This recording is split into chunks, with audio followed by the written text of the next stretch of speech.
Hi, Jen. Hi. Hi. Can you hear me okay? Whoa. Yes, I can hear you. Can you hear me? I can, yes. Oh, it's a pleasure to speak with you. Thank you for joining me. Oh, no problem. I thought we were going to start at 11. Oh, okay. Okay, yeah. But then I went to your Zoom, and then it said 1 o'clock meeting. So Oh, that's okay. okay. I was just hanging out here practicing. What kind of guitar are you playing right now? This is the Les Paul Jr. That's the Les Oh, Paul wow. Jr. That's a nice guitar. Yeah. I have to record a slide guitar part on a video. So I'm practicing my slides.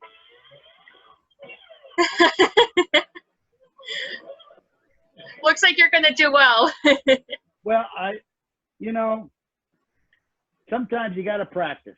Even us old guys have to practice. Yeah, I was going to ask you, you've been in the music business for so long. Are you still learning new things about yourself as a musician? Oh, all the time. That was me back in 1972. Very sharp. People back Before in the you were 70s born. always dress sharp. Well, that was a cool time. Yeah, unfortunately, I was born in the 80s, so I didn't get to live through, the 70s. Okay. Well, I'm glad that, let's see, hold on a second. I'm glad that I get to talk to you because you're from Boston. Yes, well, I've been living here for 8 years. I'm originally from Michigan, but I'm based in Boston right now. I have a lot of ties in Boston. Oh, you do? My mother was born in Boston, lived in Cambridge, and my brother Jim lives in Boston. He's a really good musician, songwriter and musician. And my nephews, I got 2 nephews that were born in Boston, and they're great musicians. Joe Bouchard, who has a band called the Salem Wolves. The Salem Wolves. Yes, I know the Salem. I've heard of them. Yes. Yes, that's my nephew.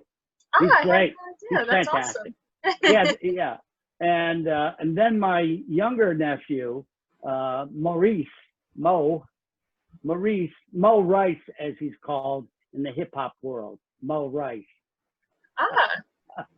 He's getting his degree in engineering, and he does remixes and things like that. Does he go to Berklee College of Music? Let's see. He went to Lowell. He went to UMass and Lowell, and he's just trying to get his internship because of the pandemic, he's got his internship is on hold for the time being. Yeah. He wants to work in a Chicago recording studio. They make a lot of his favorite records there. So I don't know. It's a crazy I just time do right my now. stuff here at home. And it's been promoting my my album. This is my 6th solo album. Yeah, I was gonna say, you're doing quite well as a solo musician, keeping busy. Well, yeah, it's surprising. Well, first of all, it's taken me a while. I've been doing this for over 10 years, and I think with each album, it gets a little better. Here, let's go back to normal. Here's my normal. Oh, it's your studio setup? Trash can. Gotta move it's very tiny, but I can make it sound like Madison Square Garden, or I should say Maple Leaf Garden. Yeah, do you enjoy using all the new software out there, or do you miss? Oh yeah, yeah. I started out in Digital Performer. Now I do Logic. Logic, and also I've taken on doing videos on Final Cut Pro. So my goal is to have a video for every song on my album. So that's 11 videos. I've already got 4 that are out now, and they're really doing well. Yeah, So, I actually really enjoyed watching them. Oh, good. But I've got quite a few more to do. That's why I was practicing. So. Are you coming up with all the concepts yourself, or do you have someone helping you?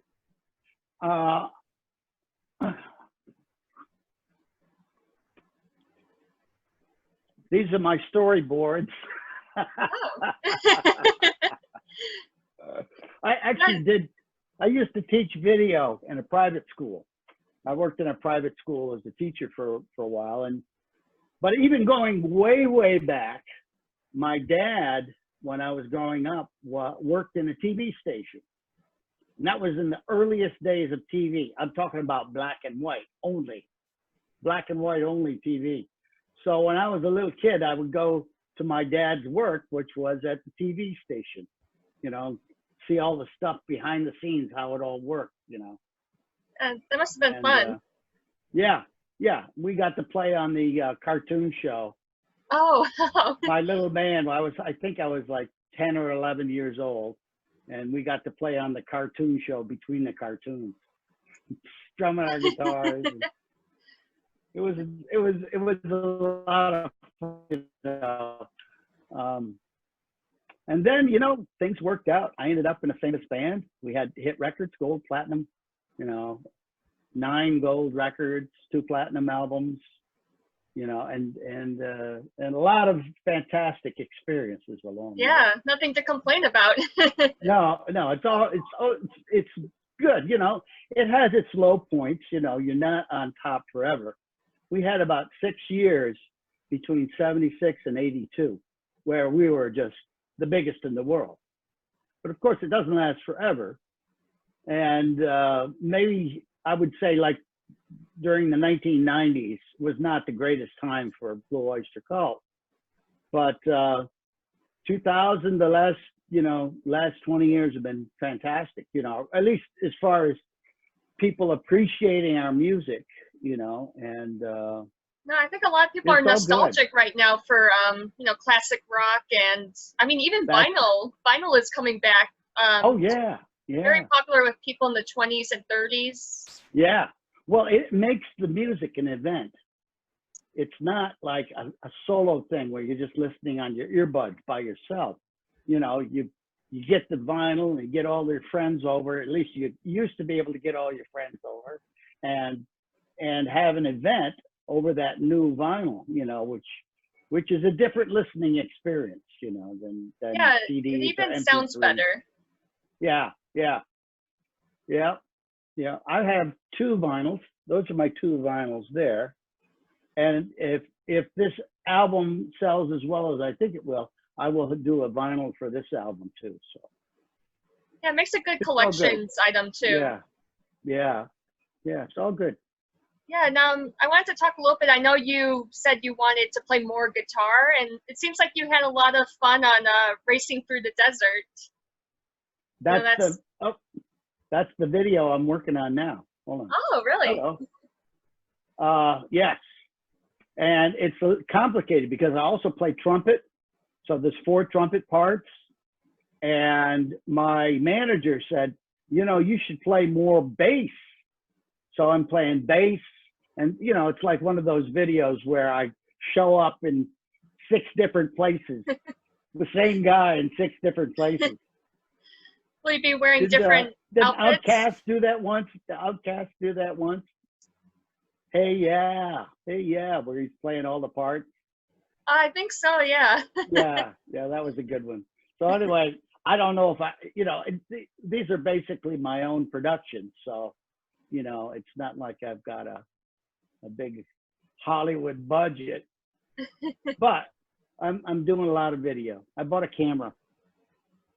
Nice video camera. I mean, it's a good vlogging camera, and I've never had a decent camera ever, But most people do their videos these way, this I mean, way. cameras on phones are, so good these days Are that pretty good. Yeah, they they're look really like pretty good. professional camera Yeah. equipment. Yeah. You can do different Yeah. effects and everything. So, Yeah. Yeah. so how a lot of the songs on the album are very upbeat and energetic. What kind of shaped the vibe and sound of the album? I took all the depressing ones off. No, I wanted a really good listening experience for the fans, and I think I've made long CDs that had like 15 songs on them, but it just I said this one is going to have some short songs that are that get to the point right away, wham bam, thank you ma'am, and then get to the next one, and it's the same thing again. And upbeat tracks. When I cut I do demos here at home, and I got a really good live drummer, Mr. Mickey Curry, plays with Bryan Adams, and he played with Alice Cooper on Feed My Frankenstein. He played with the Cult on Sonic Temple. All these fantastic records, fantastic sounding records. And he just happens to be a neighbor of mine. Nice. That's convenient. He's in the next town over. So we set up a couple of sessions and went really smooth. But he brings the energy. And also, and most of my other solo albums, I would program my own drums. You can do really good with programmed drums, but there's something missing with the live. What connects the cymbal to the snare, and there's that human connection there. And he's got a great imagination too. So, so that was fun to do, to have a live drummer. Most of the other parts are myself. I play bass, I play guitar, big keyboards. My girlfriend plays guitar on one of the tracks because she does a finger style electric. It really totally changed the song and made it sound really, really cool. And she sang a couple of harmonies also on the record, but most of the singing is mine. And it's kind of basic. Somebody said that it's a real guitar oriented, and it really is. I love playing guitar. I've got better guitars than I ever had. I mean, I just, I go on eBay and search for guitars, and nothing expensive. I don't buy the real expensive guitars. That's, but you can get a good, like this Les Paul was a real bargain, $700. Nice. Yeah, it was a real bargain. And of course, I work on them, in my little shop in the basement, fix them up, maybe change the pickups, but definitely the guitar sounds are getting better using the standard Marshall Vox, amps for that, So it was a lot of fun recording this. With this I can tell, like listening to it, it was fun to listen to. So that's why I felt like you probably had a good time playing it. Not depressing. No, I think, with this quarantine, the whole COVID thing, we're trying to get away from depressing Everybody stuff. wants a lift, and that album has a lot of, fun songs. Yeah. Are you guys still, are you still giving out the limited cowbells, or have they all sold out? Oh, I think, yes. One of these. Wow, those are cool. Yeah, the cowbell thing. What can I say? I mean, you're probably of the age where you watch Saturday Night Live. Oh, yeah. A few times. I have. And what a shock that was for us, because we had no idea. I had no idea that they were going to use one of our songs on a skit, and then 5 comedians to play the band. And I was played by Horatio Sands, who was really overweight at the time. I mean, I've always been chunky, but never that chunky. But what can I say? It's so funny. Will Probably Ferrell, no direct I criticism. know, and Christopher Walken, you know, so funny, you know, so funny. So that introduced maybe even to your generation, introduced our music. You know, like, what is that? You know, what is that song? Maybe I'll listen to that. And then when they hear that, they go back and they listen to the old catalog, and there's some good stuff there, really, that hasn't been heard in a long time. So the catalog is really doing great, you know, in the digital world. I can't complain. And that's a piece of history now. Yeah, it's really a cultural icon. The More Cowbell. I mean, I was talking to somebody who said, yeah, well, when I go to the hockey games, everybody brings a cowbell, and during the break they play "Don't Fear the Reaper," and everybody plays in the hockey arena. I mean, you can't make this stuff up. Oh my God! That probably makes you love your song in a different way. Well, you know? yeah. I've always loved the song. I knew it was going to be I knew it had potential to be a hit, but I had no idea that it was going to be like a timeless classic. As big as it is. Yeah, one of those classics. You know, thank the Lord that that it did. And then we would have been maybe a one-hit wonder if it wasn't for Burn It For You. And then Godzilla has done very well over the years, our song Godzilla. And our guitar player, Buck Dharma, he's fantastic, but he also turned into be a world-class songwriter.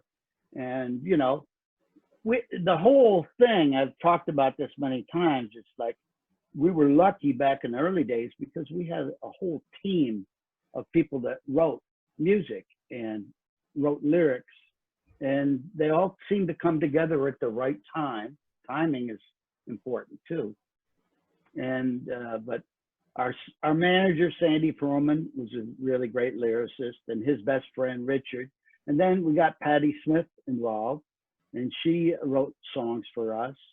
And then we had other people, Helen Wheels, David Roeder, and other, you know, so there was always some creative spark going on in the band.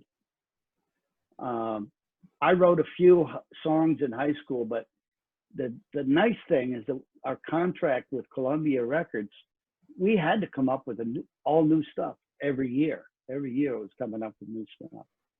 And yeah, so I wrote about, you know, 20% of the catalog. Wow. And got to sing a few songs too. So, and worked with a lot of great producers. The guy who did Deep Purple, Martin Birch, the guy who did Cheap Trick and Motley Crue, Tom Werman, Bruce Fairburn, who did Bon Jovi and a ton of other, Aerosmith. Oh, lot of all the Aerosmith comebacks, great albums, Permanent Vacation and all of those Aerosmith records was Bruce Fairburn. And so we got to do an album with him, and all of that sort of, you know, helps me as a self-produced artist now. I have to think, well, what would Martin say? Is that good enough? Do it again. Yeah, And, that was probably a good time to be in music. It's hard to keep your perspective, because first time you come up with an idea and you record it, it's like, wow, that's so great. But is it really great? You know, you gotta say, well, you got spontaneity, but then you got to get it perfect. So you got to sort of tread that line, you know, as far as, you know. So I think I'm getting better. Maybe I'll get it perfect someday. I think you're on the right track, you know, and that's what I really admire about, you know, classic rock music is the perfectionism in it and all the little intricacies that you hear in the songs. Oh yeah. Well, back in the day, we spent a lot of money. Spent a lot of money on those records. They were expensive to make, you know. Oh, yeah. And now, oh, here's a good one. In those days, if you made a mistake, you had to start all over again from the beginning. Because it was And on if you tape, erased- right? If you on tape, if you erased something by accident, it was gone forever. There was no undo button. Oh, wow. You don't know that world, but No, but I remember hearing occasionally engineers would make mistakes and erase something by accident. And you just want to die because it was, you know, it was a perfect performance and it just got screwed up. oh, wow. But we'd come back, we'd do it again. We'd do it again. You know, sometimes it came easy. Sometimes it was harder. You know, but it was months and months of hard work. So. And probably long hours in the studio too. Yeah. In the early morning. 10, 12-hour days. You know, Wow. depending on, you know, that's another good thing about having an outside producer. He would know when you've peaked. You know, you're not going to get any better. Take a break or time to go home. You know, get some sleep. I mean, yeah. I mean, sort of as when we were really young, we could just go forever. But. Back then, it probably didn't matter too much. It didn't matter, you know. Yeah. So. Just having fun, you know, doing what you love. Yeah. And yeah. I heard that you will be re-releasing Reimaginos. Yeah, that's my brother's album. Okay. What we did this year, we signed with the manager. This is the first time we've had a manager in 30 years. We had been doing it ourselves, do it yourself, DIY. That's what we did. And so out of the blue, this guy emails me and says, I want to manage you. And we're thinking, well, you got to give him a percentage. You got to give him a percentage of what you make. If you don't make anything, he's not going to get paid. So, but he came up with some great ideas. And probably the greatest idea was, you guys are going to have your own record label. So we invented our own record label called Rock Heart Records. My album is the first album on that label. My brother's album, which is coming out in the fall, in November, I believe, will be the second one. And then we have other projects we're going to do in 2021. A couple of different projects and maybe some reissues and best of the Bouchard brothers or whatever. And then in the middle of the pandemic, this manager gets us a record deal, a distribution deal. And I'm thinking, these people are out of their minds. It's a financial collapse. But no, they wanted to sign us. They really believe in you. they heard the recordings and it's been a great, you know, it's been a great, the last 2 months, basically, I've been doing, this is my 48th interview. Wow, keeping busy. And I'm not too punchy yet. Yeah, sometimes I would do 3-4 interviews a day. I've never done that many. Also, I think it's also with the pandemic, people just want to talk, you know. They want to talk to other people. Want some social interaction. Yeah. So it's been a great thing. And the next album will be Reimaginos, which is basically an album that Blue Öyster Cult put out after I left the band in 1988. And even though I'm on the record, I don't really do very much. It's all other people who did the most of the record. And it was very expensive, and it was just, you know, and I personally didn't like the mix. So my brother decides he's going to re-record the whole thing, and it sounds fantastic. It's a little more acoustic than the other one. The other one was kind of like 80s,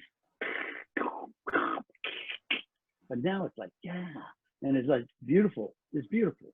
And I helped him on a couple of tracks. So that I'm excited about that. So as soon as I finish promoting this album, it'll be time to promote his album. And we're like record company guys. Yeah. I need a cigar. Business guys. I need a cigar. Yeah, hey, make you a cigar. You can call the shots. Yeah, I can't believe it. So yeah, we're gonna do some other projects in 2021. We have, a couple of favorite things that we want to do. I want to start another solo album. This one, it came out so well. I actually recorded more tracks. It's true. I won't say I didn't put the depressing ones on there, but I just think all of these just fit together perfectly as a set. But I recorded 17 tracks, so 6 of them I didn't use, and they might be used on the next one, or maybe something else will come up better. But we'll see. It all depends on the situation. My album was done, pretty much done in December. It was all done in December. It just came out in July. So I had some time to think about it and make sure that all the loose ends were taken care of. And yeah, it's all good. It's all good. Yeah, things are looking up. So yeah, that's good. You're keeping busy and have a lot to look forward to. Yeah. I wear my mask, I wear my gloves if I have to go out shopping. But what are your thoughts on the? Oh, I'm sorry. What's that? I was going to say, what are your thoughts on drive-in concerts? Well, we're looking at that. My old band, Blue Öyster Cult, just did one up in New Hampshire. Oh. And yeah, it was nice. They had a really nice setup, videos. Each car, I think it cost maybe $150 a car, but you get 5 people in the car.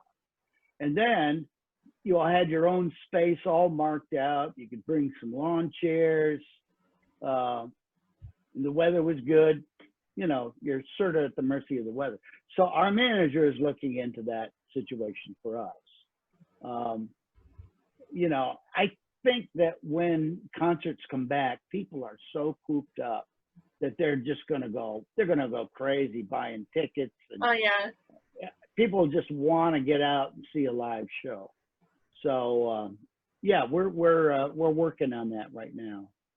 Oh, that's awesome. Yeah, because it used to just be a concept, but now it's actually becoming a reality. No, it's actually happening, Yeah. And, if you have the right place and it's all well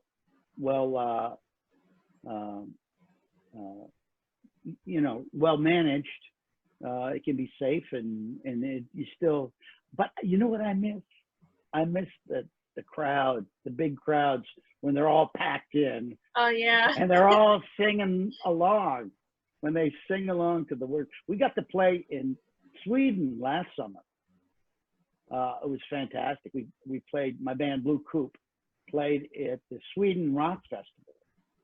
And it was the best show I've ever done, We did a video for that. There's a whole video of the Sweden Rock Fest on YouTube.